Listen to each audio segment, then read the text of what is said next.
वर्णन करते हैं।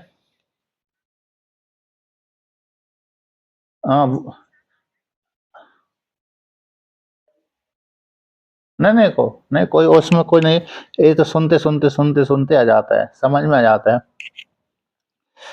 तो यहाँ पर 150 नंबर पृष्ठ पे द्वितीय वर्ण को लेकर के कहते हैं। तो पूर्व पक्षी आता है। तो पूर्व पक्षी किस प्रकार से मानता है कि परमात्मा की प्राप्ति किस प्रकार से होती है, उसको लेकर कहते हैं। अत्र अपरे प्रत्यावतिष्ठन्ते।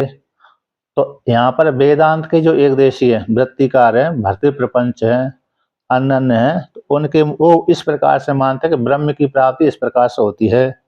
तो उसके विषय में कहते हैं यहाँ पर कि यद्यपि शास्त्र प्रमाणकम ब्रह्म तथापि प्रतिपत्ति विधि विषयतया एव शास्त्रेण ब्रह्म समर्प्यते। तो यहाँ पर कहते हैं यद्यपि परमात्मा ब्रह्म, जो परमात्मा रूप जो ब्रह्म है, शास्त्र प्रमाणकम, इन शास्त्र के द्वारा ही जाना जाता है। शास्त्र एक गम्य, तो शास्त्र के द्वारा ही जाना जाता है, कहते उपनिषदों के द्वारा ही जाना जाता है। अन्य प्रमाण के द्वारा परमात्मा का ज्ञान नहीं होता। यद्यपि तो ब्रह्म का प्रमाण क्या है? ब्रह्म शास्त्रीय सूत्र के माध्यम से ये सिद्ध कर दिया कि ब्रह्म शास्त्र का भी कारण है और ब्रह्म शास्त्र के द्वारा ही जाना जाता है। शास्त्र एक गम्य, तो इसीलिए कहा गया है कि ब्रह्म शास्त्र प्रमाणकम। यद्यपि ब्रह्म का ज्ञान शास्त्र के द्वारा ही होता है, प्रत्यक्ष आदि प्रमाण के द्वारा, अन्य अन्य स्मृतियों के माध्यम से नहीं होता। जो स्मृतियां वेद के विरुद्ध चलती हैं उनके द्वारा भी ज्ञान नहीं होता, क्योंकि वेद के विरुद्ध कौन से चलते हैं? सांख्य दर्शन चल जाते। सांख्य दर्शन स्मृति है, योग दर्शन वाली है, कणाद मुनि की स्मृति है, ये वेद के विरुद्ध चलती हैं। क्योंकि वेद ने तो परमात्मा को एक रूप से वर्णन किया गया, जीव और परमात्मा को एक कहा गया है, एको हम अद्वितीय नेहा नानास्ति किंचना। किंतु सांख्य दर्शन वाले जीव को बहुत मान लेते हैं, सांख्य योग दर्शन वाले बहुत मान लेते हैं, कपिल इन्हें गौतम मुनि आदि वाले भी बहुत मान लेते हैं। तो इसलिए वहां पर उनकी स्मृति कैसी अप्रमाणित हो जाती है, वेद के विरुद्ध चलती है। तो जो वेद के विरुद्ध चलता है वो अप्रमाणित होता है। इसलिए कहा गया है कि यद्यपि शास्त्र, यद्यपि ब्रह्म वेद के द्वारा ही जाना जाते हैं। शास्त्र प्रमाणकम है, वेद प्रमाणकम, वेद के द्वारा ही जानने योग्य है। तथापि फिर भी पूर्व पक्षी कहता है तथापि प्रतिपत्ति विषय विधि विषयतया एव है। तो प्रतिपत्ति यानी उपासना, प्रतिपत्ति शब्द का अर्थ हो गया उपासना। तो उपासना के माध्यम से, उपासना रूप जो विधि है वो विधि के विषय रूप से, उपासना का जो विधि है यानी उपासना का जो प्रसंग है, उपासना रूप जो विधि के विषय, उस विधि का जो विषय है उसके माध्यम से, उपासना के माध्यम से अंग बन करके, तो कहते हैं वो प्रतिपत्ति, प्रतिपत्ति जो विषय है, विधि की जो विधि है, शास्त्र विधि के विषय, शास्त्र विधि का जो विषय यानी उपासना है, उस उपासना के माध्यम से, उपासना रूप शास्त्र के माध्यम से ब्रह्म का ज्ञान होता है। यानी पहले सीधे एक सिद्धांत दे दिया कि परमात्मा, सीधा सीधा उपनिषदों के माध्यम से परमात्मा का बोध होता है। लेकिन पूर्व पक्षी कहता है कि नहीं, परमात्मा को यद्यपि उपनिषदों के द्वारा तो ज्ञान होता है, लेकिन वह उपासना के अंग बन करके, विधि की जो उपासना है, जैसे उपासना हम ब्रह्म की प्राप्ति के लिए, मतलब स्वर्गलोक की प्राप्ति के लिए अथवा ब्रह्मलोक फल की, ब्रह्मलोक की प्राप्ति के लिए उपासना करते हैं। जैसे पंचाग्नि विद्या है, तो पंचाग्नि जो विद्या है वो उपासना कहलाती है कि मैं यहाँ पर स्वर्गलोक में गया, स्वर्गलोक से फिर मेरे चंद्रलोक में आया, चंद्रलोक से फिर मेरे वर्षा, वर्षा के माध्यम से पृथ्वी पे आया, पृथ्वी के माध्यम से अन्न में गया, अन्न के माध्यम से पुरुष में गया, पुरुष के माध्यम से स्त्री में गया, स्त्री के माध्यम से फिर बाहर आया। तो जो चिंतन है कि पहली जो आहुति द्यूलोक वाली हो गई, दूसरी आहुति वहां पर पर्जन्य के माध्यम से चंद्रमा लोक में आ गई, मतलब हाँ, शीतांश के माध्यम से चंद्रमा लोक में आ गई, फिर वर्षा के माध्यम से बादल होते हुए पृथ्वी लोक में आ गए। तो जो इस प्रकार का चिंतन हो गए वो चिंतन उपासना कहलाती है। तो इस उपासना के माध्यम से, उपासना के अंग बन करके ये परमात्मा का ज्ञान होता है, ऐसा पूर्व पक्षी मानता है। तो कहते हैं यानी किसके लिए? विधि, विधि की जो उपासना, विधि के विषय रूप उपासना, उस उपासना के अंग बन करके, तो उपासना रूप शास्त्र के माध्यम से, उपासना के माध्यम से परमात्मा का ज्ञान होता है। जैसे आत्मा व आर्य दृष्टव्य श्रोतव्य मंतव्य निध्यासितव्य, इसमें जो उपासना आई है, क्योंकि तब्यत प्रत्यय आता है, तो तब्यत प्रत्यय का अर्थ ही ऐसा कार्य तुम करो। तो उपासना के अंग के माध्यम से आत्मा का ज्ञान होता है ना, ब्रह्म का ज्ञान होता है, ऐसा वर्णन किया। तो यह था जिस प्रकार से दृष्टांत द्वारा समझाता है पूर्व पक्षी। यहाँ पर पूर्व पक्षी चल रहा है, तो पूर्व पक्षी के अनुसार प्रश्न बनता है। तो जैसे यहाँ पर इसका क्या है कि पूर्व पक्षी कहते हैं उपासना से मुक्ति होती है। सिद्धांत में क्या है, नहीं उपासना से नहीं, बल्कि उपासना से तो अंतःकरण शुद्धि होती है। उपासना के द्वारा ज्ञान की प्राप्ति, ज्ञान से मुक्ति होती है, तत्व ज्ञान से ही मुक्ति होती है, उपासना से मुक्ति नहीं होती। क्योंकि उपासना से यदि मुक्ति मानेंगे तो जन्म हो जाएगी। जैसे स्वर्ग की प्राप्ति हमने कर्म से, कर्म और उपासना से प्राप्त हो जाता है स्वर्ग, तो वो जन्म कहलाता है। इसलिए वहां से व्यक्ति सुख भोग करके प्रयोलोक में पुनः लौट करके आता है। किंतु तत्व ज्ञान से मात्र अविद्या की निवृत्ति हो जाती है। अविद्या की निवृत्ति होते ही जीवात्मा को अपने स्वरूप का ज्ञान हो जाता है, मैं ब्रह्म हूँ, तो उसका आना जाना नहीं होता। तो उसी को दृष्टांत के द्वारा पूर्व पक्षी समझाता है कि यथा यूप आहवनीय आदि आदिनी अलौकिकानि अपि विधि शेषतया शास्त्रं समर्पयन्ते तद्वत्।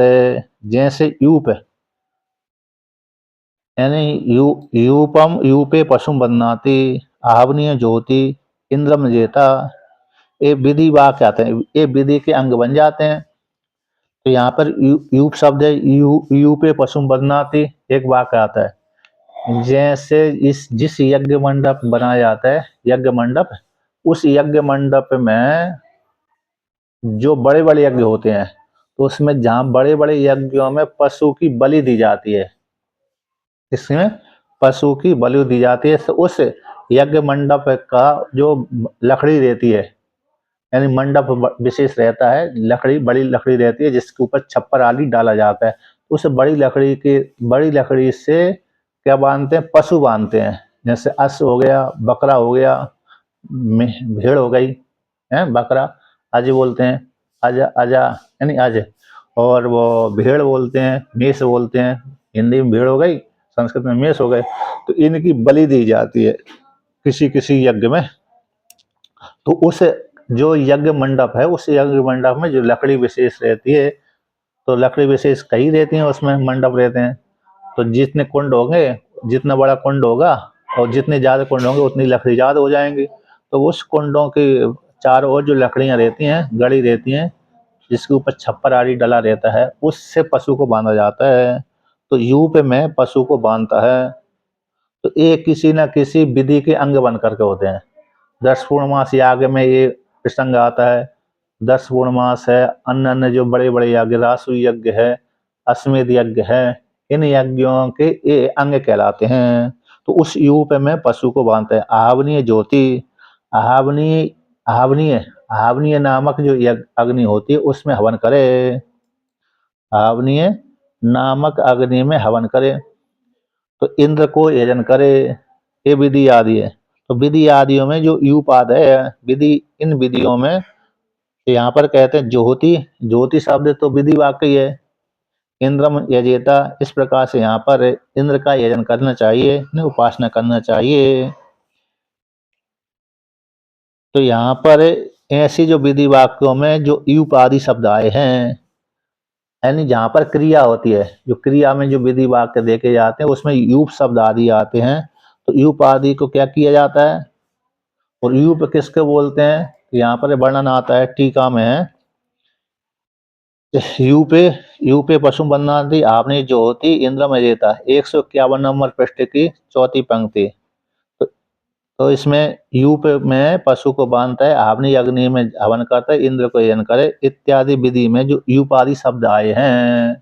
तो यूपादि जो शब्द हैं, इति आकांक्षा हो जाने पर यूप किसको कहते हैं, यूप का वर्णन कहते हैं यूपम तक्षति अष्टहास अष्टा अष्टाश्री करोति, अष्टाश्री करोति। तो मतलब यूप को 8 कोणों के द्वारा, जो तक्षक है ना, छीलता है।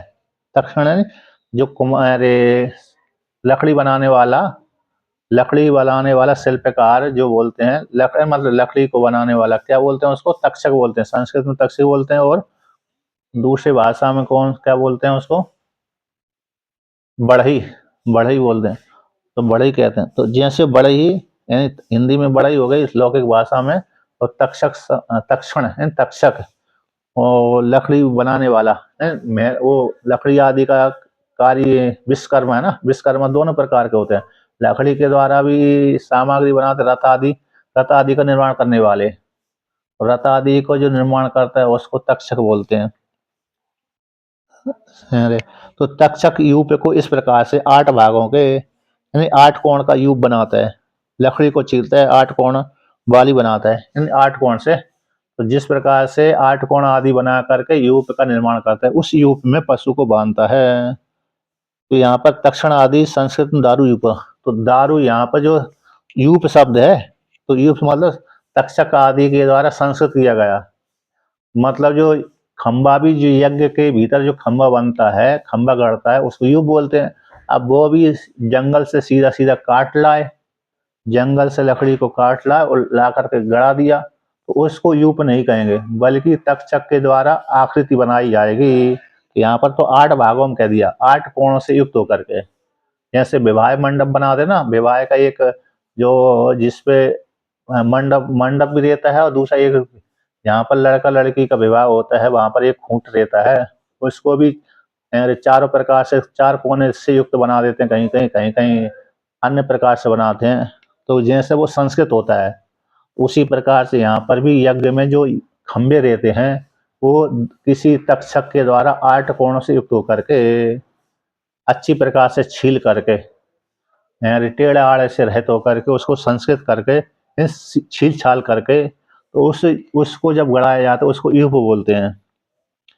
तो इस प्रकार से अग्नि में अदितिता, तो अग्नि में आधान करे, आवनी है तो आवनी अग्नि में हवन करे। तो वो कौन सी? यहाँ पर अग्नि घारपत्य नामक अग्नि से ला करके, घारपत्य नामक अग्नि से ला करके जहाँ पर जो अग्नि आधान की जाती है दूसरे कुंड में डाली जाती है, रखी जाती है, फिर उसमें हवन करे।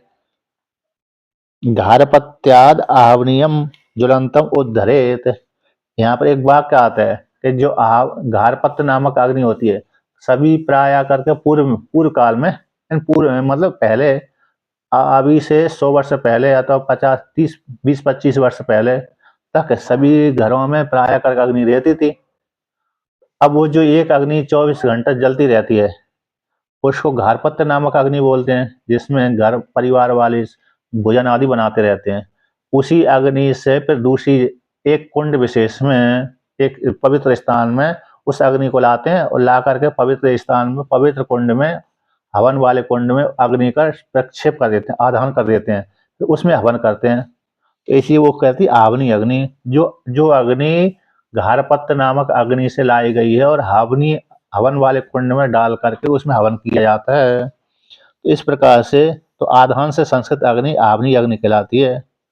तो इत्यादि जो विधि परक वाक्यों के साथ है, जैसे विधि परक वाक्यों के साथ समर्पण होता है, ज्ञान होता है, उपासना होता है, उसी प्रकार से ब्रह्म भी कैसा इस प्रकार से विधि के अंग बन जाते हैं।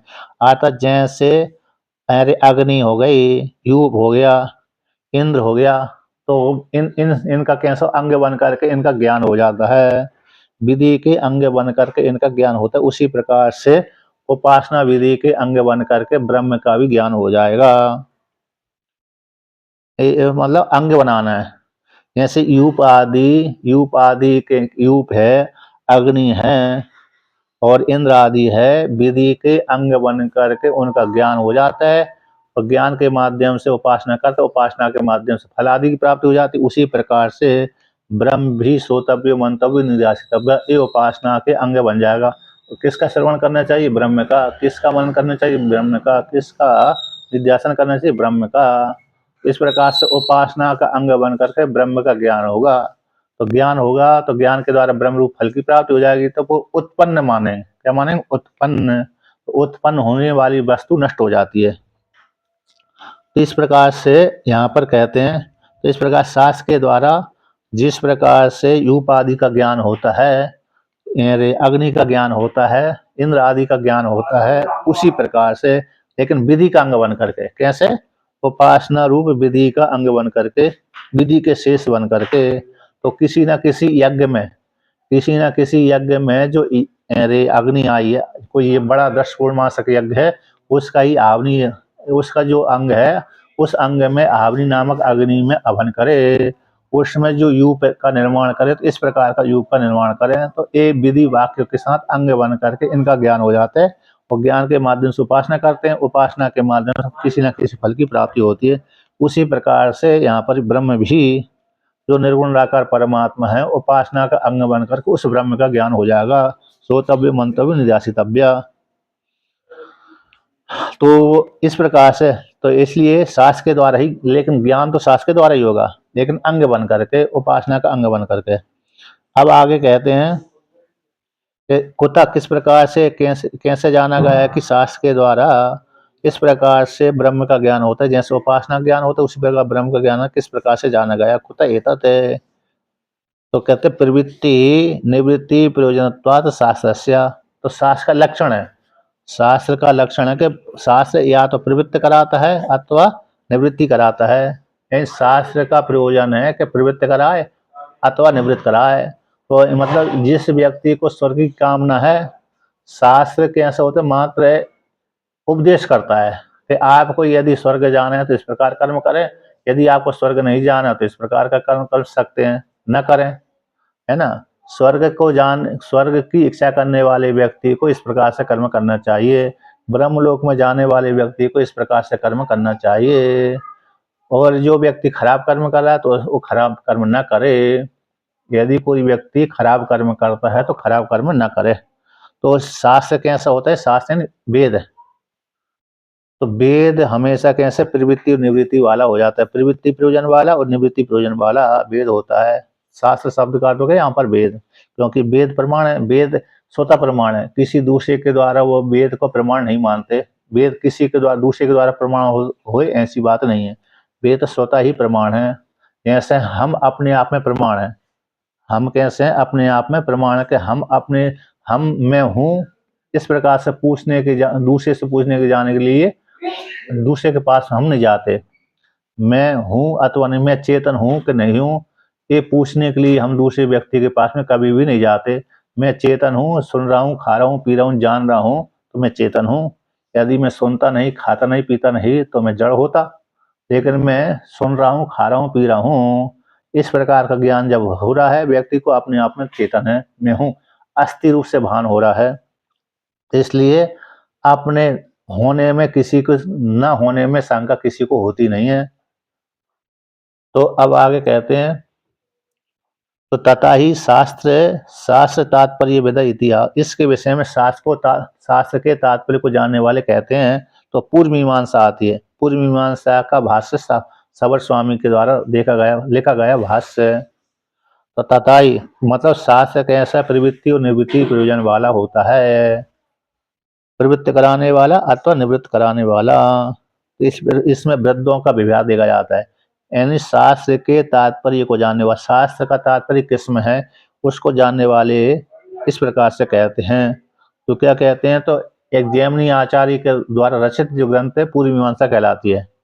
जैमिनी जैसे उत्तर मीमांसा ब्रह्मसूत्र कहलाता है, व्यास भगवान के द्वारा रचित है, उसी प्रकार से अतः तो धर्म जिज्ञासा ये पहला सूत्र है। तो यहाँ पर जो पहला सूत्र के माध्यम से 12 अध्याय वाला जो पूर्व मीमांसा की रचना की गई है। इस नजदीक में तो सुरसुर आएगा, नजदीक में सुरसुर आएगा, सुरसुर सुरसुर खराब सुरसुर का आवाज आता है नजदीक में, दूर जाने पर। तो यहाँ पर कहते हैं, मतलब कैसा है कि जो जैमिनी आचार्य के द्वारा रचित ग्रंथ को पूर्व मीमांसा बोलते हैं, और व्यास भगवान के द्वारा रचित जो ग्रंथ ब्रह्म सूत्र उसको उत्तर मीमांसा बोलते हैं। तो पूर्व मीमांसा के जो आचार्य हैं जैमिनी आचार्य हैं, तो उत्तर मीमांसा के जो आचार्य हैं व्यास भगवान है। अब जैसे शंकराचार्य भगवान ने उत्तर मीमांसा के ऊपर भाष्य लिखा है, उसी प्रकार से पूर्व मीमांसा के ऊपर सबर स्वामी के द्वारा भाष्य लिखा गया है। किसके द्वारा? सबर स्वामी के द्वारा। तो उनकी सबर स्वामी के द्वारा लिखा गया पूर्व मीमांसा के ऊपर भाष्य है। उस भाष्य की ये पंक्ति है, तो दृष्टो ही तस्यार्थः कर्म अवबोधनम इति। तो यहाँ पर कहते हैं वेद देखा गया है, तो तस्य कहते तस्य यानी दृष्ट ही, यानी क्योंकि जो दृष्ट है तस्य अर्थ यानी वेदस्य, वेद का जो अर्थ है कार्य अर्थ है। तो वेद का जो अर्थ है वो वेद का अर्थ देखा गया किसके लिए? वेदार्थ, वेद किसके विषय में प्रमाण है, वेद किस अर्थ को बोध कराता है, वेद किस किस परक वाला है कि कर्म के अवबोधन के लिए, कर्म के बोध कराने के लिए वेद है। वेद का अर्थ है क्रिया का ज्ञान कराना, कर्म का बोध कराना। कर्म अवबोधन, कर्म शब्द का अर्थ क्रिया, क्रिया को बोध कराने वाला। जहां पर यदि क्रिया नहीं है तो वहां पर अर्थवाद वाक्य वाला कृषि का अंग बनते हैं। जहां पर विधिलिंग आदि नहीं आते, विधिलिंग तबियत अनियर आदि जो प्रत्यय नहीं आते, लेकिन सामान्य सीधा भूत सिद्ध वस्तु को बोध कराते हैं, वो किसी न किसी वस्तु के अंग बनते हैं। तो वेद का अर्थ है कर्म का ज्ञान कराना, क्रिया का ज्ञान कराना, ये वेद का अर्थ देखा जाता है। ये वहां पर गया है, कहाँ पर? सबर स्वामी के द्वारा रचित जो भाष्य है पूर्व मीमांसा के ऊपर, तो ये इस प्रकार से मानते हैं। शास्त्र कैसा हो जाते हैं? क्रिया परक हो, प्रवृत्ति वाला निवृत्ति वाला शास्त्र होता है। तो उसमें शास्त्र के तात्पर्य को जो जानने वाले सबर स्वामी कहते हैं कि जो वेद है, वेद का अर्थ क्या है, वेद किस अर्थ को बोध कराता है, यानी कर्म के अबोधन करने के लिए वेद है कि तुम ऐसा कार्य करो, है ना, तुम ऐसा कार्य करो, तुम ऐसा कार्य मत करो, इस प्रकार से। तो कर्म के ज्ञान कराने के लिए, क्रिया का ज्ञान कराने के लिए वेद है, वेद का अर्थ कहलाता है। अब उसी में सूत्र आता है कि मतलब आगे वर्णन करते कि जो क्रिया है, क्रिया किसको कहते हैं? चोदना इति क्रियाया प्रवर्तकम वचनम, यानी क्रिया के प्रवर्तक, क्रिया के जो प्रवर्तक वचन है उसको चोदना कहते हैं, यानी प्रेरणा। चोदना शब्द का अर्थ होता है प्रेरणा अर्थ है। तो क्रिया का प्रवर्तक है, क्रिया को जो प्रवृत्ति कराता है उसको इस प्रकार से वर्णन करते हैं। क्रिया नियोग है, यहाँ पर इसमें टीका में किया क्रिया का अर्थ नियोग है। नियोग यानी ऐसा कार्य करो, जैसे पिता अपने पुत्र को बोलता है, पिता अपने पुत्र को बोलता है कि हे पुत्र तुम ऐसा कार्य करो, तो ये क्रिया नियोग हो गया। तो क्रिया का नियोग का ज्ञान के द्वारा प्रवृत्त कराना, प्रवर्तक जो वाक्य ज्ञान के द्वारा उसको प्रवृत्त कराना, चाहे निवृत्ति कराना चाहे प्रवृत्त कराना, तो ऐसे वाक्य को चोदना कहते हैं। क्रिया का प्रवर्तक वाक्य को, क्रिया का जो प्रेरणा वाले वाक्य को, प्रेरणा वाले वाक्य को जो प्रवृत्ति है अथवा निवृत्ति है उसको चोदना विधि कहते हैं। चोदना शब्द का अर्थ प्रेरणा, प्रेरणा है विधि, आता विधि मतलब ऐसा तुम कार्य करो, आज्ञा, आज्ञा प्रेरणा चोदना विधि, ये जो पर्यायवाची वाक्य कहलाते हैं। हिंदी में हो गई आज्ञा, ऐसा तुम कार्य करो। जो क्रिया में प्रवृत्त कराने वाले वचन को विधि कहते हैं, आज्ञा कहते हैं, चोदना कहते हैं। अब कहते हैं तस्य, उसी का अर्थ कहते हैं ऐसा समर स्वामी, समर स्वामी। अब यहाँ पर कहते हैं सवर स्वामी के द्वारा कहे गए सम्मति को कह करके अब जैमिनी की सम्मति को कहते हैं। यानी सवर स्वामी ने जिस जैमिनी आचार्य के सूत्रों के ऊपर भाष्य लिखा, अब सूत्र को ही उदाहरण देते हैं। अभी तक तो उनका भाष्य चल रहा था, अब उसी के वहां पर उनका सूत्र स्वयं उठाते हैं, उद्धृत करते हैं। तो पूर्व मीमांसा, पूर्व पक्षी चल रहा है मीमांसा, पूर्व पक्षी जो मीमांसा है वो कहते हैं।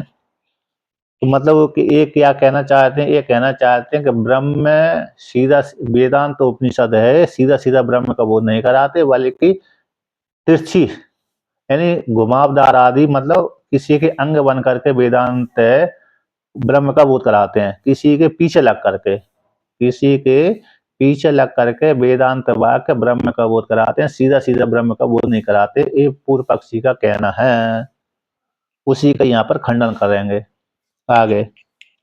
तो आप पूर्व पक्षी और आगे कहते हैं, वेदांत कहते हैं तस्य ज्ञान उपदेशा, तस्य यानी धर्मस्य, तस्य शब्द का अर्थ यहाँ पर है जैमिनी सूत्र का सूत्र, एक 115 का प्रथम अध्याय के प्रथम पाद का 5वां सूत्र है। वहां पर भी जैसे ब्रह्म सूत्र में 4 अध्याय है, उसी प्रकार से पूर्व मीमांसा में 12 अध्याय हैं। तो उसमें आते हैं, प्रसंग आते हैं। यहाँ पर का तस्य शब्द का अर्थ हो ज्ञान धर्मस्य, और धर्म का ज्ञान, धर्म ज्ञान है ज्ञापकम, धर्म का जो ज्ञान है ज्ञापक है वो उपदेश किया गया है, यानी यानी उसका यानी उसका ज्ञापक है। उपदेश है, उपदेश यानी उपदेश किया गया है, यानी आदेश है। इन धर्म का ज्ञान का उपदेश करता है शास्त्र है। तो आता तो जो शास्त्र है वह कैसे अपौरुषेय है। टीका में आया तस्य धर्मस्य ज्ञानम ज्ञापकम, उस धर्म का ज्ञापक है वेद है। वो वेद कैसा है? अपौरुषेय, किसी पुरुष के द्वारा निर्मित नहीं है। अपौरुषेय विधि वाक्यम, अपौरुषेय विधि वाक्यम उपदेशा, आता किसी पुरुष के द्वारा, जैसे जो भी किसी न किसी आचार्य के द्वारा रचित जो ग्रंथ होते हैं वो पौरुषेय कहलाते हैं। किसी न पुरुष, चाहे वो ब्रह्मा जी के पुत्र हों चाहे कोई हो, ब्रह्मा जी के पुत्र हों चाहे सामान्य हो, तो उनके द्वारा रचित जो ग्रंथ है, जो जिसकी जीव संज्ञा हो चुकी है, जिसकी जीव संज्ञा हो गई है, और जो चाहे ऋषि मुनि हो चाहे कोई हो, उनकी जीव संज्ञा है, शरीर आदि उपाधि से युक्त है ना। और मनुष्यत्व धर्म जिनमें बैठा हुआ है, मनुष्य हो इत्यादि, और उनकी बुद्धि के, अपने बुद्धि के तारतम्य से वो रचना करते हैं। तो अपनी बुद्धि के तारतम्य से जो रचना करते हैं उसको पौरुषेय बोलते हैं। और पौरुषेय शब्द का, पौरुषेय पुरुष के द्वारा निर्मित है जो ग्रंथ होते हैं उनमें किसी न किसी पक्ष को लेकर के झुकाव होता है। इसलिए तो पौरुषेय जो ग्रंथों में पक्षपात देखा जाता है, किंतु जो अपौरुषेय है, वेद है, किसी के द्वारा निर्मित नहीं बल्कि परमात्मा की श्वास है। तो परमात्मा की श्वास जो वेद है उसको अपौरुषेय बोलते हैं। यद्यपि ईश्वर के द्वारा उत्पन्न हुआ है, तो उत्पन्न हो जाने पर भी ईश्वर में के द्वारा रचित जो उत्पन्न हुआ जो वेद है वह वेद है।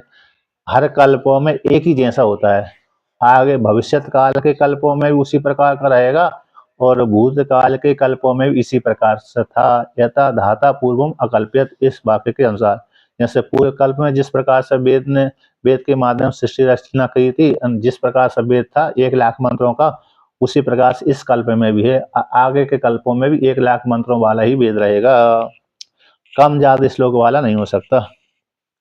ऐसी इसी अपौरुषेय विधि वाक्य जो पुरुष के द्वारा निर्मित नहीं है, ऐसा नित्य जो वेद कहलाता है, पूर्व मीमांसा की दृष्टि में वह वेद नित्य कहलाता है, उत्पन्न नहीं होता।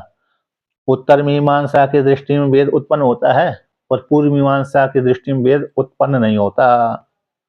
ठीक है ना। पूर्व मीमांसा में क्योंकि ईश्वर मानते नहीं है, ईश्वर जब नहीं मानते हैं तो उनकी दृष्टि में वेद हमेशा नित्य बना ही रहता है। और उत्तर मीमांसा की दृष्टि में वेद परमात्मा की श्वास से उत्पन्न हुआ है, इसलिए ज्ञान, इसलिए उत्पन्न होता है तो पर विनाश भी हो जाता है। महाप्रलय के पश्चात उसका विनाश हो जाता है। महाप्रलय में के बाद, महाप्रलय में उसका वेद का भी विनाश हो जाता है, ईश्वर में लीन हो जाता है। ईश्वर में लीन होना ही है, लीन होना ही विनाश हो गया। ईश्वर में लीन होना ही विनाश हो गया, है ना। मतलब ये ज्ञान स्वरूप है ना परमात्मा, उसी में लीन हो जाता है, उसी से अभिव्यक्त होता है, उसी में लीन हो जाता है। जैसे जीवात्मा भी है ना, उसी में जिसको ज्ञान नहीं हो, जीवात्मा भी ईश्वर में ही तो लीन होते हैं। तो इस प्रकार से फिर अविद्या से युक्त रहते हैं, फिर बाद में ईश्वर पुनर्निर्माण कर देता है, अरे पंचीकरण करके, पंचभूतों की उत्पत्ति करके। तो पूर्व मीमांसा की दृष्टि में तो महाप्रलय होता ही नहीं है, नित्य नैमित्तिक प्रलय होता है। नित्य प्रलय, नैमित्तिक प्रलय और प्राति अरे अरे हाँ, नित्य प्रलय नैमित्तिक प्रलय होता है। आत्यंतिक प्रलय उनका यही होगा, स्वर्ग लोक की प्राप्ति। और प्राकृतिक प्रलय उनका नहीं होता है, क्योंकि निर्माण करने के लिए फिर ईश्वर चाहिए, इसलिए उनको प्राकृतिक प्रलय होता ही नहीं है उनकी दृष्टि में। तो इसलिए जो ज्ञान तस्य, उस धर्म का ज्ञापक ये वेद है। वो वेद कैसे? अपौरुषेय विधि वाक्य परक है, उपदेश है। इस प्रकार से यानी उस तस्य, उसका धर्म का धर्मण अव्यतिरेक है, धर्म से व्यतिरिक्त नहीं है, धर्म का ही उपदेश करता है वेद। इस प्रकार से वर्णन किया। अब और आगे कहते हैं कि तद भूतानाम क्रिया अर्थत्वेन समाम्नाया। एक एक 25 का सूत्र है। तद भूतानाम, तो तद शब्द का अर्थ है वेद में, तद शब्द तत् उस वेद में, तो वेद में जो भूतानाम, तो भूतानाम शब्द का अर्थ होते हैं सिद्ध वस्तु का, भूत यानी सिद्ध वस्तु। जैसे घट शब्द सामने, घट वस्तु है ना, तो घट जो वस्तु रखी रहती है वो सामने रखी रहती है। हमारे चक्षु इंद्रिय के द्वारा जो भी वस्तु देखी जा रही है वो सामने है, इसलिए भूत सिद्ध वस्तु है। तो, तो ऐसी भूत सिद्ध वस्तुओं का क्रिया अर्थ के साथ है, क्रिया क्रियावाचक लिंग के साथ साथ साथ उच्चारण होता है, उसको बोलते हैं तद भूताना। वेद में भूत सिद्ध वस्तु का क्रिया के साथ समान रूप से उच्चारण, समामना है। यहाँ पर समामना शब्द का अर्थ भी वेद होता है, लेकिन यहाँ पर प्रसंग के अनुसार अर्थ है साथ साथ उच्चारण। क्रिया के भूत सिद्ध वस्तु को क्रिया के साथ साथ उच्चारण होता है भूत सिद्ध वस्तु का। तो क्रिया के साथ साथ उच्चारण होता है, इसलिए वो क्रिया के अंग बन जाते हैं। कौन? भूत सिद्ध वस्तु। इस प्रकार से यानी भूतार्थ पदों का, वेद में भूतार्थक जो पद हैं वो पदों का कार्यवाची, कार्यवाची क्रियावाचक पद के साथ, क्रियावाचक शब्द के साथ साथ उनका उच्चारण होता है वेद में। अब कहते हैं और वेद किसको कहते हैं, तो पूर्व मीमांसा के अनुसार ये सिद्धांत है वहां पर। तो अगला सूत्र आता है पूर्व मीमांसा का कि आमनायस्य, तो आमनायस्य क्रिया अर्थत्वाद अनर्थिक्यम तद अतद अर्थानाम। एक दो एक का है, प्रथम अध्याय के द्वितीय पाद का एक सूत्र है कि आमनायसन वेद भाग, वेद उसी को कहते हैं कि क्रिया अर्थक है, क्रिया का बोध कराने वाले को वेद कहते हैं। और जिस समय सिद्ध वस्तु का बोध कराते हैं, जहाँ पर विधि है, आज्ञावाचक अर्थ हैं, तो उन्हीं को वेद कहते हैं। आमनायस्य क्रिया, आमनाय का वेद भाग का क्रिया अर्थक होने से, क्रिया परक होने से, आमनायन वेद, आमना शब्द का वेद है, आमना शब्द का अर्थ वेद है। तो जो वेद है, वेद किसको कहते हैं? क्रिया परक को कहते हैं। तो क्रिया अर्थक होने से, आमनायन क्रिया परक होने से उसी को वेद कहते हैं। अनर्थकम तद अतद अर्थानाम, जिसमें क्रिया नहीं आई है, जिन वेद वाक्यों में क्रिया नहीं आई वो अनर्थक है, निष्फल है। अनर्थक का अर्थ होगा निष्फल, कोई फल वाले नहीं है। तो फल वाले नहीं है लेकिन वेद में आए हैं, और वेद में आए तो वो किसी न किसी के अंग बनेंगे। इसलिए वेदों में जो भूतार्थवाद आते हैं, सिद्ध वस्तु को बोध कराने वाले वाक्य आते हैं, तो विधि के अंग बन करके स्तुति करके उनका वो सफल हो जाते हैं। तो किसी न किसी, जैसे राजा, राजा तो प्रधान है ही है, तो राजा के साथ साथ उनकी भी जय जयकार हो जाती है, क्योंकि राजा की सेना की, तो सेना भी राजा के अंग बन करके स्तुति वाले हो जाते हैं, है ना, उनका भी चरितार्थ हो जाता है, फल वाले हो जाते हैं वो भी। उसी प्रकार से वेदांत, वेदों में जो उपनिषद कांड है वह विधि का अंग बन करके यजमान की अथवा देवता के स्वरूप का बोध करा करके विधि के अंग बन करके चरितार्थ हो जाते हैं। इसलिए अनर्थक के मुकार्थ का निष्फल, अतद नाम, यानी उस वस्तु का जब बोध नहीं कराते, विधि का बोध नहीं कराते, तो वो व्यर्थ हो जाते हैं, निष्फल वाले हो जाते हैं।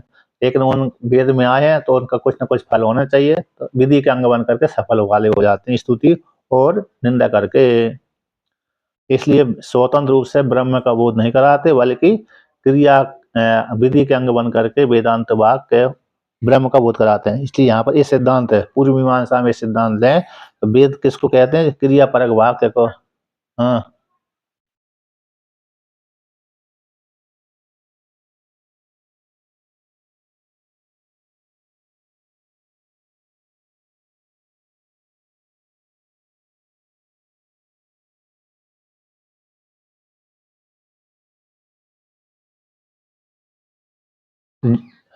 वेद उपनिषदों में क्रिया विधि लिंग नहीं आता है, सामान्य क्रिया आती है, लट लकार आदि आता है कि ऐसे ब्रह्म ऐसा है।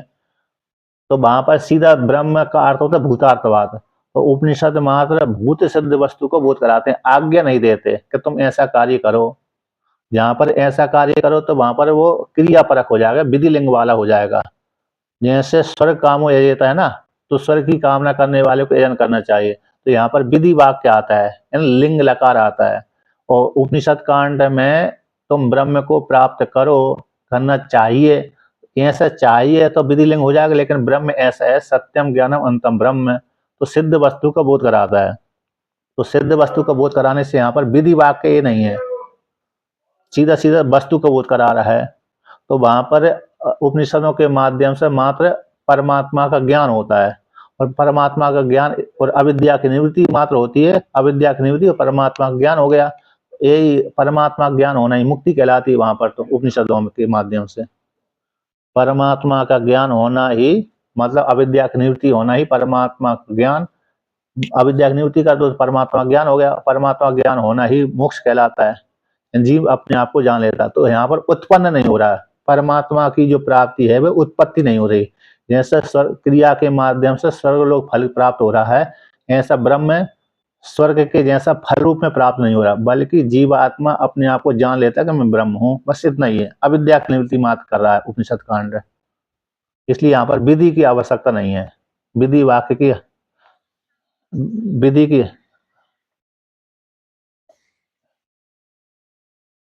हाँ, विधि की आवश्यकता यहाँ पर नहीं है। लेकिन यहाँ पूर्व पक्षी चल रहा है ना, पूर्व पक्षी के अनुसार, तो पूर्व पक्षी चल रहा है, तो पूर्व पक्षी के अनुसार विधान उसका अर्थ किया जाता है। तो पूर्व पक्षी कहता है कि ज्ञान जो विधि वाक्य के माध्यम से ही, वेद को किसके बोलते हैं, वेद विधि वाक्य को। जहाँ पर विधि वाक्य नहीं आता उसको वेद भी नहीं कहते। यानी वेद तो शब्द बहुत से आते हैं, लेकिन वो किसी जब जो भूतार्थवाद को बोध कराते हैं, सिद्ध वस्तु को बोध कराते हैं, तो वो किसी न किसी अंग बन करके, किसी के पीछे लग करके उनका अर्थ सफल वाले होंगे। निष्फल वाले होने पर भी किसी न किसी विधि के साथ अंग बन करके वो फल वाले होते हैं, स्वतंत्र फल वाले नहीं होते। अर्थवाद वाक्य बोलते हैं उनको। अर्थवाद वाक्य स्वतंत्र फल वाले नहीं होते, बल्कि किसी के अंग बन करके फल वाले होते हैं, इस प्रकार से कहा जाता है। लेकिन भूतार्थ जो वाद होता है सिद्ध वस्तु ब्रह्म, उपनिषद कांड हमेशा सिद्ध वस्तु का बोध कराता है, इसलिए वहां पर वो सफल वाले होते हैं। तो इसलिए यहाँ पर उपनिषद कांड किसको बोध कराता है, सीधा सीधा अविद्या की निवृत्ति करके परमात्मा को बोध करा देता है। और परमात्मा को बोध कराना ही मुक्ति कहलाती है, ब्रह्म की प्राप्ति कहलाती है। ब्रह्म को उत्पन्न नहीं कर रहा वेद। अब उसी को राग कहते हैं, उसी को शास्त्र का लक्षण और भी कहते हैं। शास्त्र किसको कहते हैं कि अतः, कि जो आमनायन वेदभाग क्रियापरक होता है, ये क्रियापरक नहीं है वेदभाग, वो तदर्थ वाला न होने से व्यर्थ हो जाता है, निष्फल हो जाता है।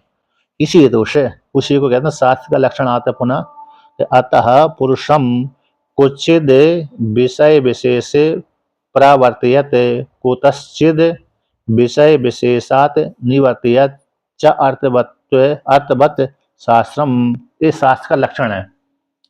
पुरुष को, इन जीवात्मा को, जो अविद्या से उक्त होता है, ये जीवात्मा जो अधिकारी है, अपने को या तो ब्राह्मण मानता है, अथवा क्षत्रिय मानता है, अथवा वैश्य मानता है, अथवा शूद्र मानता है, या अपने को स्त्री मानता है अथवा पुरुष मानता है, ऐसे उस पुरुष को, ऐसे जो शरीर उपाधि से युक्त है उसी को ही।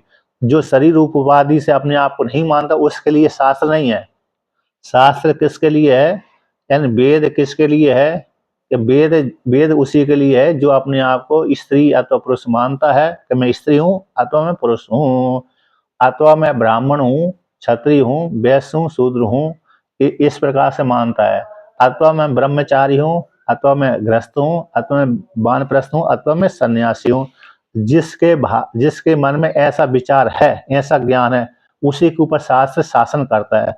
जिसको ऐसा ज्ञान हो गया नहीं, मैं तो ब्रह्म हूँ, मैं असंग कूटस्थ परमात्मा हूँ, तो उसके ऊपर शास्त्र शासन नहीं करता। शास्त्र उसी के ऊपर शासन करेगा जो अपने को स्त्री माने, चाहे पुरुष माने, चाहे ब्राह्मण क्षत्रिय वैश्य शूद्र माने, चाहे ब्रह्मचारी गृहस्थ वानप्रस्थ सन्यासी माने, तो उसी के ऊपर शास्त्र शासन करेगा। और जिसने अपने को असंग कूटस्थ जान लिया है, तो उसके ऊपर शास्त्र शासन नहीं करता। इसलिए सुषुप्ति अवस्था में व्यक्ति अपने आप को कुछ मानते नहीं है, स्वप्न अवस्था में, जागृत अवस्था, स्वप्न अवस्था में व्यक्ति मानता है, इसलिए उसके ऊपर शासन चलता है। लेकिन सुषुप्ति में गया हुआ व्यक्ति के ऊपर शासन नहीं चलता, कि वहां पर भेद बुद्धि रहती नहीं है। अब जो नास्तिक मत वाले हैं, नास्तिक मत वाले भी, जो नास्तिक होते हैं, चारवाक होते हैं, ईसाई आदि है, कम्युनिस्ट पार्टी आदि है, जो नास्तिक होते हैं, तो ये भी अपने को स्त्री पुरुष तो मानते ही हैं। स्त्री पुरुष मानते हैं तो फिर ये इनके ऊपर भी शासन होता है, इनके ऊपर भी क्या होता है, शासन चलता है, वेद का शासन चलता है। इसलिए तो जो अपने ऊपर है किसी न किसी उपाधि से मानता है, वो अपने को पुरुष तो मानता ही है किसी भी भाषा में। तो ऐसे पुरुष के ऊपर शासन शास्त्र का चलता है। इसलिए इस पुरुष को तो शास्त्र किसको कहते हैं, ऐसे पुरुष को जिस जीव उपाधि है, जिसकी अपने आप को कर्ता भोक्ता आदि मानता है, ऐसे उसको तो कुछ विषय विशेष से प्रवृत्त, तो किसी किसी विषय विशेष में प्रवृत्त कराता है शास्त्र। तो आता स्वर्ग का अधिकारी है तो स्वर्ग के लिए ये कर्म करो, ब्रह्मलोक के फल चाहिए, आप स्वर्ग को फल चाहिए तो स्वर्गलोक संबंधी कर्म करो, ब्रह्मलोक फल चाहिए तो ब्रह्मलोक संबंधी फल ये कर्म करो। लौकिक धन चाहिए, लौकिक धन यदि चाहिए तो गाय भैंस, गाय आदि जो लौकिक धन कहलाता है, सोना आदि, उसके लिए ये कर्म करो। तो कुचित विषय विशेष में प्रवृत्त और कुचित विषय विशेष से निवृत्त, जैसे कलंज न भक्षेत है, विष से बुझा हुआ बाण है। जैसे शिकार खेलते हैं ना बहुत से व्यक्ति शिकारी, तो मांस खाने के लिए किसी न किसी पशु को मारते हैं।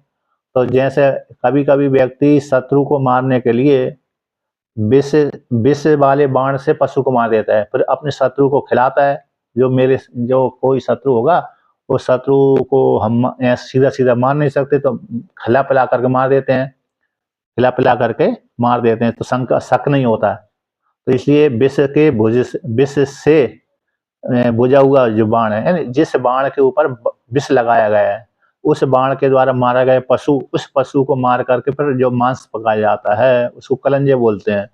अब उसे कलंज ना बख्शे, यदि ऐसा ऐसा मांस खाएगा व्यक्ति तो बीमार हो जाएगा, मर जाएगा, तो वहां पर निवृत्ति करा देते हैं। सुराम ना पिबेत है, तो ऐसे कलंज ना बख्शे सुराम ना पिबेत, ये बात कहते हैं कि मांस नहीं खाना चाहिए। शराब का मदरा, सुराम यानी मदरा, तो मदरा का सेवन नहीं करना चाहिए। तो इसके करने से क्या हो जाएगा कि मदरा का सेवन करेगा तो बुद्धि काम करना बंद कर देगी, इंद्रिय काम करना बंद कर देगी, बुद्धि काम करना बंद कर देगी। फिर व्यक्ति हित और अहित, ये मिली हितकर है, ये मिली अहितकर है, ऐसा ज्ञान न होने से गलत कार्य कर लेगा। इसलिए कह दिया सुराम ना पिबेत है, जब गलत कार्य कर लेगा व्यक्ति तो नरक में जाएगा। इसलिए कलम जो है ना भक्षित सुराम ना पिबेत है, ऐसा जो वाक्य तो निषेध वाले वाक्य, निषेध परक वाक्य है। इसलिए उचित विषय विशेष में निवृत्त कराता शास्त्र, इसलिए शास्त्र के अर्थ वाला है, सार्थक है। इन शास्त्र उसी को कहते हैं जहां पर प्रवृत्ति कराए अथवा निवृत्ति कराए पुरुष को, उसको शास्त्र कहते हैं।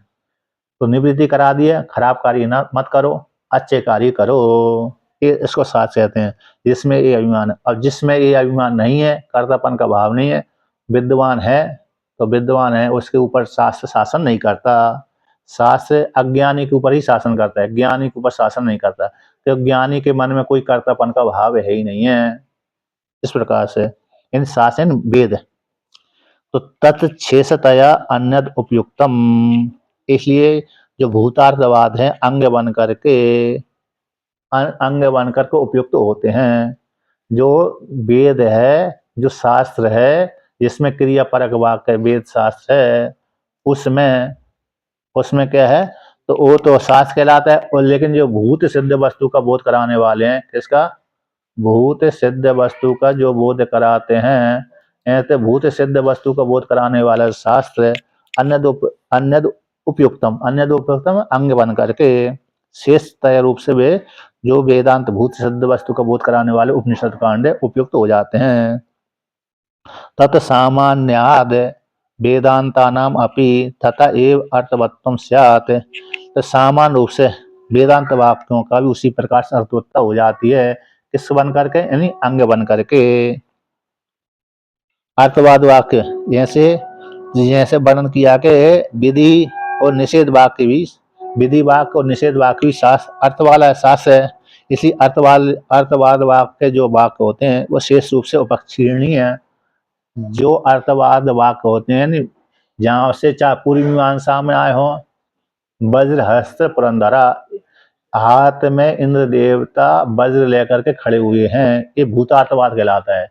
यानी अंग कह, तो ये किसका है, ये भूता सिद्ध वस्तु को बोध करा रहा है, तो ये विधि के अंग बन करके चरितार्थ हो जाते हैं। तो शेष बन करके, विधि के अंग मतलब शेष बन करके, जैसे 10 पूर्णमास याग प्रकृति याग है, 10 पूर्णमास है, 10 यानी अमावस्या, पूर्ण यानी पूर्णिमा, तो पूर्णिमा संबंधी 3 आगे होते हैं और अमावस्या संबंधी 3 आगे होते हैं।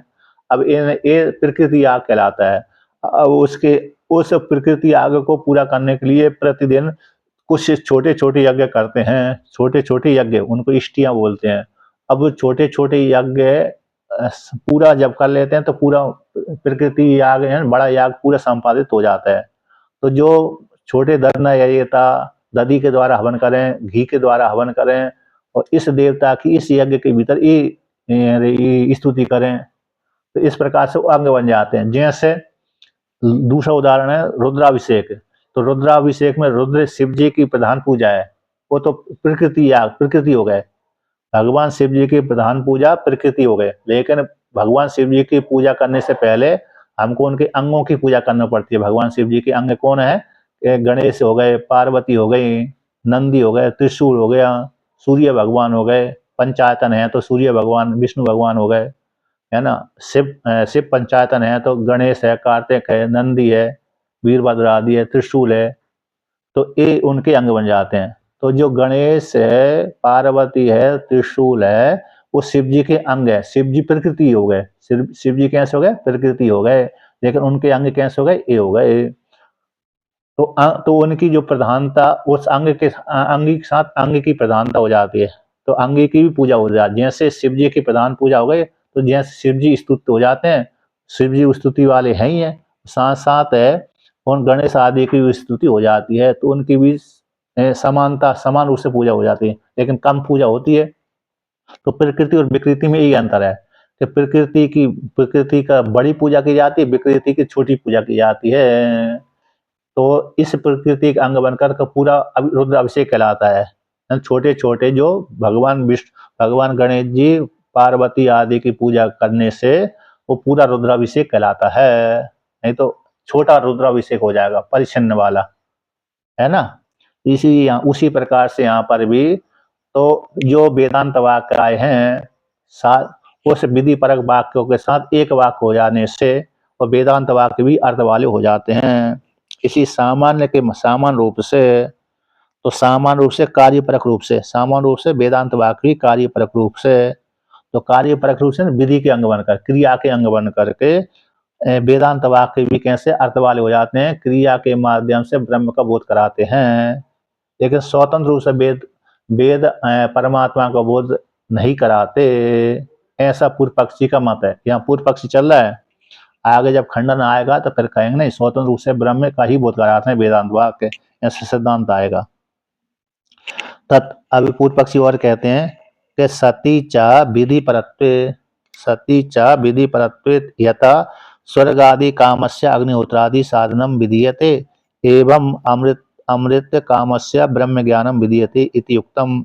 जैसे इस प्रकार से प्राप्त हो जाने पर अर्थवाद वाक्य विधि के अंग बन करके सफल वाले हो जाते हैं। इस प्रकार से प्राप्त हो जाने पर स्वर्ग कामना, स्वर्ग आदि कामस्य, जैसे किसी व्यक्ति को स्वर्ग की इच्छा है, वेद तो मात्र ज्ञान कराता है, वेद तो मात्र ज्ञान कराता है, चाहे कर्मकांड भाग वाला वेद हो, चाहे उपासना कांड वाला भाग वेद हो, चाहे ज्ञान कांड वाला भाग वाला वेद हो, वो मात्र वेद शब्द का तो ज्ञान। अब जो अधिकारी है तो वो चुन ले कि मैं किस कोटि का अधिकारी हूँ, उस प्रकार का वो व्यक्ति कार्य करने लगता है। तो जैसे स्वर्ग है, स्वर्ग की इच्छा करने वाले व्यक्ति को स्वर्ग कामो यजेता, तो स्वर्ग की इच्छा है जिसको, तो वो वेद कह देता है स्वर्ग की कामना करने वाले को इस प्रकार से यजन करे। तो उसके लिए क्या करना चाहिए, अग्निहोत्र आदि साधना विधीयते। तो स्वर्ग को जो जाना चाहता है व्यक्ति, वो उस व्यक्ति के लिए अग्निहोत्र कर्म करे, तो अग्निहोत्र कर्म करके उसको स्वर्ग लोक फल की प्राप्ति हो जाएगी। तो जैसे स्वर्ग की चाहने वाले व्यक्ति को, स्वर्ग में सुख भोगने की इच्छा करने वाले व्यक्ति को साधन वर्णन कर देता है वेद, तो भाई अग्निहोत्र आदि कर्म करो। तो अग्निहोत्र आदि कर्म करके तुमको स्वर्गलोक फल की प्राप्ति हो जाएगी भविष्यत काल में मरने के बाद, क्योंकि सीधा सीधा स्वर्ग सरासरी स्वर्ग नहीं जाता, मरने के पश्चात ही स्वर्गलोक फल प्राप्त होगा। पृथ्वी लोक के फल तो उसी काल मतलब थोड़ी देर में प्राप्त हो जाते हैं, थोड़े काल में प्राप्त हो जाता है, भविष्यत काल में इसी शरीर में प्राप्त हो जाता है पृथ्वी लोक संबंधी फल तो, लेकिन स्वर्ग संबंधी फल तो फिर उसको मर करके ही प्राप्त होगा। ब्रह्मलोक संबंधी स्वर्गलोक संबंधी फल तो मर करके प्राप्त होगा।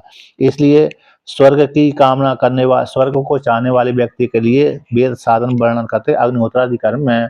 अग्निहोत्रादि जो साधन है उसका विधान करता है, तो अग्निहोत्रादि कर्म करके व्यक्ति स्वर्गलोक फल की प्राप्ति हो जाएगी, इसी स्वर्ग को चाहते हैं। तो ये दृष्टांत दे रहे, दृष्टांत को दाष्टान घटा, तो उसी प्रकार से अब यदि तुमको अमृत चाहिए, क्या चाहिए? अमृत। तो अमृत की कामना वाले को, अमृत के चाहने वाले व्यक्ति को, तो अमृत कामस्य यानी अमृत को चाहने वाले व्यक्ति को ब्रह्म ज्ञानम विधीयते, तो तुम ब्रह्म ज्ञान करो, तो ब्रह्म ज्ञान के द्वारा तुमको मोक्ष फल की प्राप्ति हो जाएगी। यहाँ पर उपासना का विधान किया जा रहा है। जैसे स्वर्ग के चाहने वाले के लिए अग्निहोत्र आदि साधन विधान किए जाते हैं, उसी प्रकार से अमृत को चाहने वाले व्यक्ति के लिए ब्रह्म ज्ञान का विधान किया जाता है। तो उसके लिए श्रुति वाक्य आ जाएगा, आत्मा व अरे द्रष्टव्य श्रोतव्य मंतव्य निध्यासितव्य। आत्मा जानने योग्य है ना, तो वहां पर श्रवण करना चाहिए, तो विधि वाक्य हो गया, मंतव्य विधि वाक्य हो गया, निध्यासितव्य विधि वाक्य हो गया। इस प्रकार से ब्रह्म ज्ञान की प्राप्ति हो जाएगी, ब्रह्म के ज्ञान के माध्यम ब्रह्म की उत्पत्ति हो जाएगी। तो इस प्रकार से तो ब्रह्म ज्ञान का विधान किया जा रहा है। तो उत्पत्ति, यदि ब्रह्म को उत्पत्ति माने तो उत्पत्ति यहाँ पर स्वीकार कर रहे हैं। जैसे स्वर्ग व्यक्ति स्वर्गलोक को मर कर के जाएगा, प्राप्त करेगा, ऐसे ही उसी प्रकार से व्यक्ति ब्रह्म ज्ञान के द्वारा मोक्ष फल की प्राप्ति होगी, वो भी मर करके होगी, ऐसा पूर्व पक्षी का कहना है। अब ऐसी प्राप्ति हो जाने पर पूर्व पक्ष सिद्धांती पूर्व पक्षी से प्रश्न करता है कि ननु यह जिज्ञास्य वैलक्षणम उत्तम, के पूर्व मीमांसा में और उत्तर मीमांसा में दोनों में जिज्ञासा में भेद है। उत्तर मीमांसा में तो ब्रह्म की जिज्ञासा की गई है और पूर्व मीमांसा में धर्म की जिज्ञासा की गई है। तो उसी को कहते हैं कर्म कांडे भाव्य धर्मो जिज्ञासा। कर्म कांड में तो भाव्य स्वर्ग रूप जो भाव्य है उसकी, उस स्वर्ग रूप फल की प्राप्ति किस प्रकार से होगी। तो यहाँ पर जो कर्म कांड में भाव्य धर्म को ने धर्म ही जिज्ञासा है कि व्यक्ति अध्ययन करने के पश्चात जिसको धर्म का जिज्ञासा होगी, किस प्रकार से कर्म करके कौन कौन से लोग फल की प्राप्ति होगी और फिर किस प्रकार से मैं कर्म करूं, इस प्रकार से। तो यहाँ पर तो इस कर्म कांड में तो साध्य धर्म भाव्य धर्म, साध्य धर्म धर्म ही जिज्ञासा है, धर्म की जिज्ञासा। किंतु वेदांत में तू यानी परंतु, किंतु यानी वेदांत वाक्य में यानी ज्ञान कांड में ब्रह्म विद्या में, तो वेदांत में भूत जो सिद्ध वस्तु है, नित्य सिद्ध वस्तु है, निर्वृत्त है, नित्य है, तो भूत नित्य सिद्ध वस्तु है, उस सिद्ध वस्तु कौन? ब्रह्म, वो ब्रह्म ही जिज्ञासा है। तो दोनों की जिज्ञासा में भेद है। एक पूर्व कांड में, पूर्व मीमांसा में तो अरे कौन धर्म जिज्ञासा है, और उत्तर मीमांसा में तो अरे कौन है? ब्रह्म जिज्ञासा है। ब्रह्म की प्राप्ति किस प्रकार से होगी, ब्रह्म किस प्रकार जाने, और पूर्व मीमांसा में तो धर्म जिज्ञासा किस प्रकार से धर्म करना चाहिए। वेद ने जो विधान किया गया है उसी को धर्म बोलते हैं। वेद ने जहाँ पर निषेध कर दिया उसको अधर्म बोलते हैं। तो दोनों कांडों में, इन ज्ञान कांड में और कर्म कांड में, तो कर्म कांड और ज्ञान कांड में दोनों में जिज्ञासा के भेद है। इसलिए एक का सूत्र है अथा तो धर्म जिज्ञासा, एक का सूत्र है अथा तो ब्रह्म जिज्ञासा। एक में ब्रह्म की जिज्ञासा करना चाहिए और एक में धर्म की जिज्ञासा करना चाहिए। तो दोनों ही वेद की अनंत, दोनों में अत शब्द आए अनंतर वाचक है। वेद का अध्ययन मतलब सामान्य रूप से वेद का अध्ययन करके गुरुकुल में अध्ययन करके अब व्यक्ति गृहस्थ जीवन का उपभोग करके गृहस्थ जीवन में जा करके फिर धर्म की जिज्ञासा करे। और यहाँ पर साधन चतुष्टय संपन्न के अनंतर ब्रह्म की जिज्ञासा करे, जिसको जगत से वैराग हो गया है, ऐसे व्यक्ति के लिए। तो दोनों की जिज्ञासा में भेद है, ऐसा सिद्धांति ने पूर्व पक्षी से प्रश्न किया।